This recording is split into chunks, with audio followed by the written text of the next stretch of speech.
வேற லெவல்ல சொன்னாரு. விஜயகாந்தோட கொள்கை மாதிரி இவருக்கும் இருக்குது. விஜய்க்கு, தனுஷுக்கு அந்த மாதிரி கிடையாது. ரஜினி இருக்காருல்ல, ரஜினிலாம் நம்ம நாட்டுக்காரன் இல்லையா? ரஜினி அவரு கர்நாடகாக்காரர் எல்லாத்துமே சாப்பிடுவான். இது வரைக்கும் ஏதாவது ஒரு நிவாரண நிதின்ட்டு ரஜினி ஏதாவது கொடுத்துக்கிறாரா? இது வரைக்கும் எதுவுமே கிடையாது. மக்களுக்கு ஏதாவது செஞ்சுக்கிறாரா ஒரு நிவாரண நிதி அப்படின்ட்டு? இது வரைக்கும் ரஜினி சார் எந்த ஒரு இதுவும் மக்களுக்கு செஞ்சது கிடையாது. விஜய் வந்ததுனால விஜய் மக்கள் பார்க்குறாரு, எல்லாத்தையும் செய்யறாரு. விஜய் அந்த மாதிரி நல்லா செய்வாப்புல, அந்த ஒரு நம்பிக்கை எல்லா மக்களுக்கும் இருக்குது. எம்ஜிஆர் அவர்கள், விஜயகாந்த் அவர்கள் அவரெல்லாம் முன்னோடியா வச்சு அரசியலுக்கு வந்தாங்கன்னா அதுல ஒரு நியாயம் இருக்குது. ஏன்னா அவங்களாம் அரசியலுக்காக தன்னை அர்ப்பணிச்சவங்க, மக்களுக்கு நிறைய செஞ்சிருக்கிறாங்க. சரிங்களா? இப்போ தளபதி விஜயனாவே பாருங்க, எம்ஜிஆர் அவர்கள், விஜயகாந்த் அவர்கள் அவங்கள மனசுல வச்சுக்கிட்டு, ஏன்னா அவங்களாம் உண்மையா மக்களுக்கு நல்லது செஞ்சோம். அவங்கள மனசுல வச்சுக்கிட்டு அவங்கள முன்னோடியா எடுத்து அவரெல்லாம் வந்து தளபதி விஜயனாலாம் அடுத்தது மக்களுக்கு நல்லது செய்யணும்னு வர்றாரு.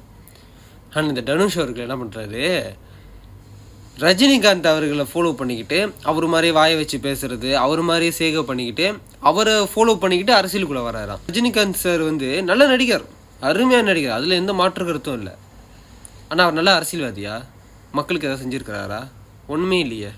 நல்லா யோசிச்சு பாருங்க மக்களே. தனுஷ் அவர்கள் நம்மளே வந்து மக்களுக்காக அவர் நிக்கணும்னு நினைச்சிருந்தா டிஎம்கே ஆட்சியில் இருக்கும் போதே அவர் கட்சி திறந்துட்டு வர வேண்டியதானே? ஏன் அப்பெல்லாம் வந்து டிஎம்கே எதிர்த்து தனுஷ் அவர்கள் வரல?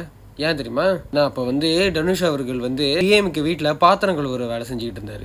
நினைக்கிறேன் நம்ம ஸ்டாலின் வந்து தனுஷை கூப்பிட்டு சொல்லியிருப்பாரு நினைக்கிறேன், நீ பாத்திரம் கழுவுனதெல்லாம் போதும், நீ ஒரு கட்சியை நம்ம எல்லாரும் மொத்தமாக சேர்ந்து இந்த டிவிகே கட்சியை அட்டாக் பண்ணுவோம் அப்படின்னு சொல்லியிருப்பாருன்னு நினைக்கிறேன். அதனால தான் தனுஷ் அவர்கள் இப்போ கட்சியை திறந்துக்கிட்டு வராரு, அதுவும் தளபதி விஜய் அண்ணாவை அட்டாக் பண்ணுறதுக்கு.